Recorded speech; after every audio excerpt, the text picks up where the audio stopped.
अपने पसंदीदा मौजू पर शोज देखने के लिए लाइक और सब्सक्राइब करना ना भूलिएगा और बेल बटन पर क्लिक कीजिएगा।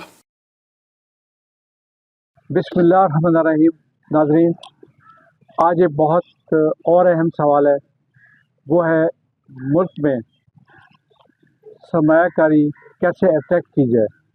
आज हमारे कॉलमिस्ट ने बड़ी अच्छी तजवीज़ दी है कि इंडिया पे ट्रंप मुख्तलिफ़ किस्म के टैक्सेस नाफिज कर रहा है। ख़ास तौर पर उसने आईफोन की मिसाल देते हुए कहा तो उस पर 50% टैक्स नाफिज हो रहा है, और ट्रंप ने कह दिया है कि वही फ़ोन इस्तेमाल होंगे जो सिर्फ अमेरिका में बनेंगे।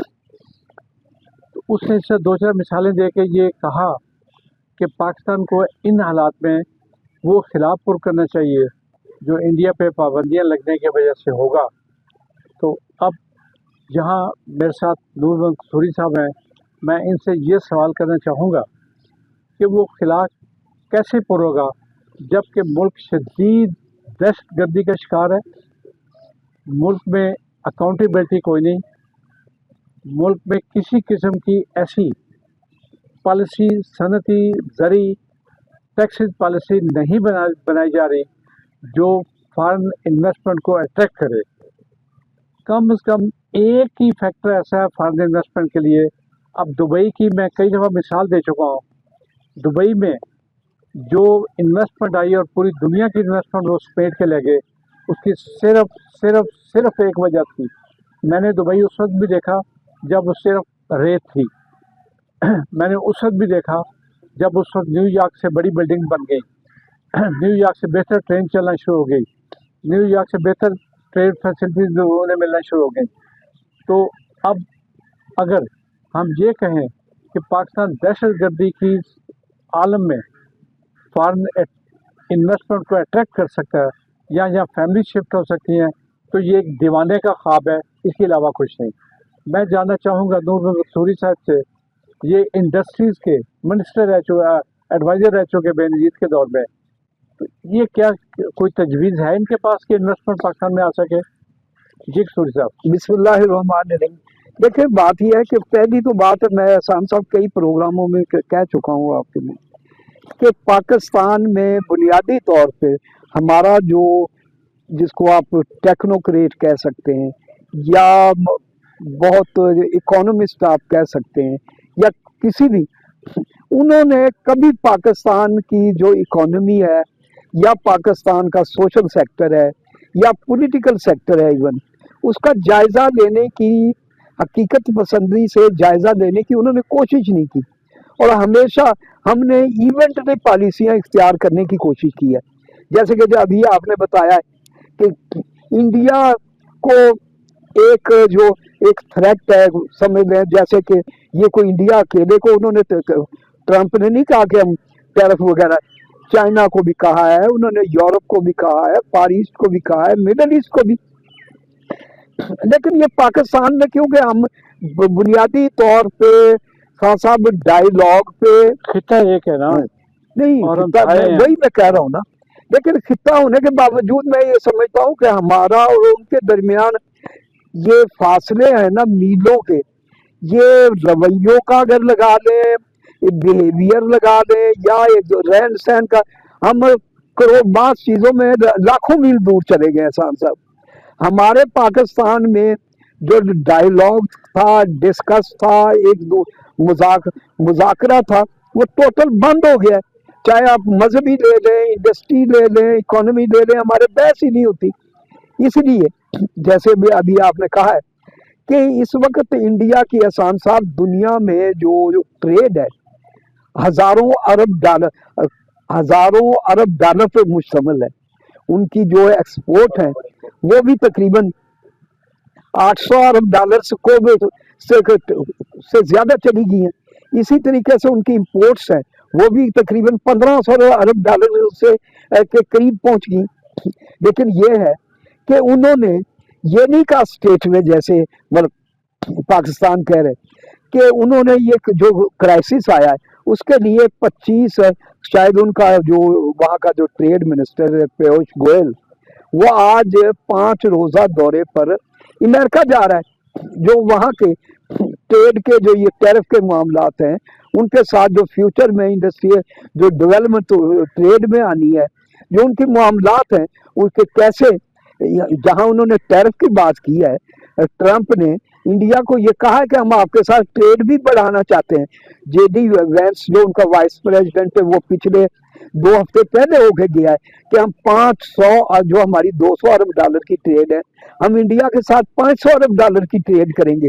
मैं ये समझता हूँ कि फिर जहाँ एहसान साहब डायलॉग होगा, एक दूसरे के साथ मिल के चलने की बात होगी, ये छोटे मोटे मामलात हैं वो डिस्कस के जरिए हल हो जाएंगे। हम अगर एक ही को बुनियाद बना के अपना सारा फोकस है कि इंडिया पर वो पाबंदी लगाने वाले हैं, अब हम अपनी सारी अटेंशन है उसी तरफ तो अगर डाइवर्ट कर लेते हैं तो मैं ये समझता हूँ कि जैसे पहले हमें कोई मेजर कामयाबी नहीं हुई किसी चीज में, आज ही जो वर्ल्ड बैंक का IMF का आया है कि इंडिया के इस वक्त जो फॉरेन रिजर्व है 790 अरब डॉलर है, और पाकिस्तान के पकड़ पकड़ा के जिसमें कि हमारे चाइना के, UAE के, सऊदी अरेबिया के, कतर के और अबू धाबी के हैं, वो हमारे बड़ी मुश्किल से 15 अरब डॉलर को टच कर रहे हैं।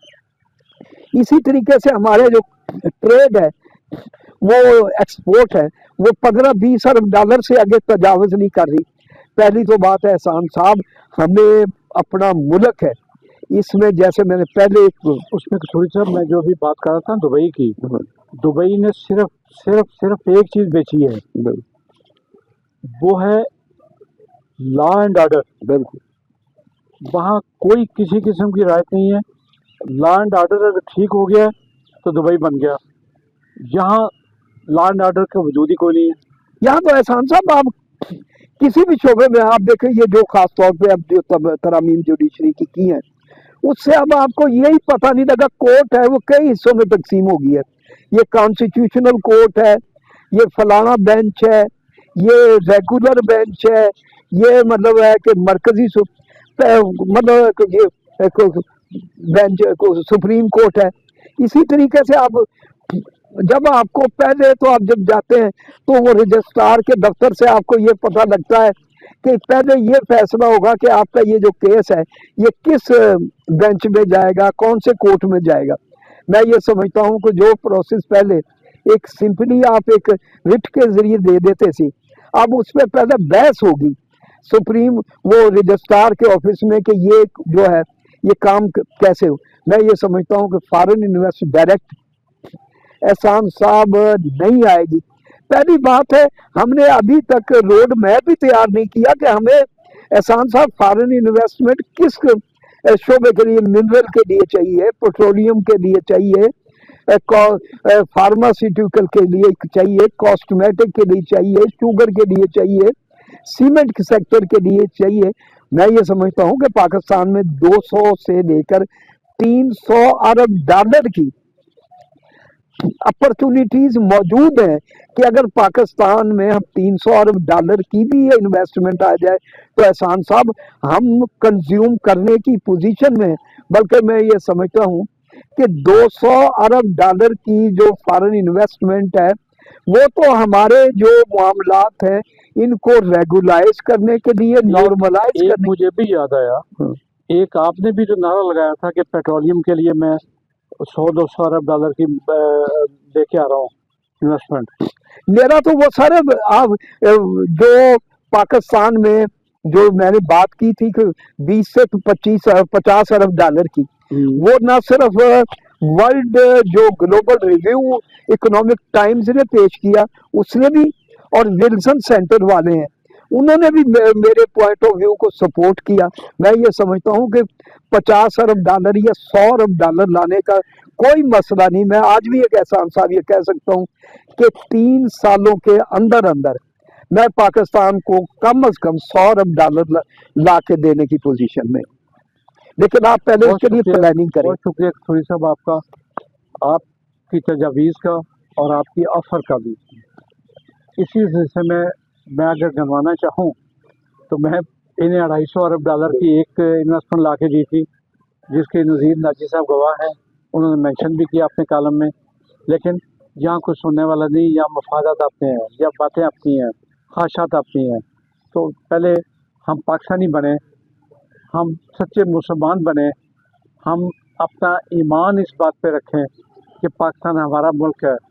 जब हम अपनी औलादें बाहर ले जाएंगे और हमारी औलाद कहेगी ये हमारा मुल्क ही नहीं है, तो फिर और उसके बाद हम सियासतदान भी कहें, हम मुल्क पे कब्जा भी करना चाहें, हम ये भी कहें कि प्राइम मिनिस्टरशिप भी हमें मिले, तो फिर उस मुल्क में इन्वेस्टमेंट कहाँ से? लेकिन एहसान साहब, हमारे तो प्राइम मिनिस्टर के बच्चों ने कहा है मैंने कि उसी हमारा की- पाकिस्तान से कोई उसी की मिसाल क्या दी। लेना देना है। मैंने उसी की मिसाल जब हमारे बड़े जो लीडर हैं उनकी औलादें ये कहेंगी तो आम आदमी को इन्वेस्टमेंट वहाँ कहाँ से आएगी? बहुत शुक्रिया नाज़रीन, आप भी सोचें, आप भी तजावीज़ दें, आप भी हिम्मत करें, आप भी गवर्नमेंट को कंपेल करें कि पाकिस्तान के लिए कुछ कर दें। बहुत मेहरबानी, अल्लाह हाफिज़।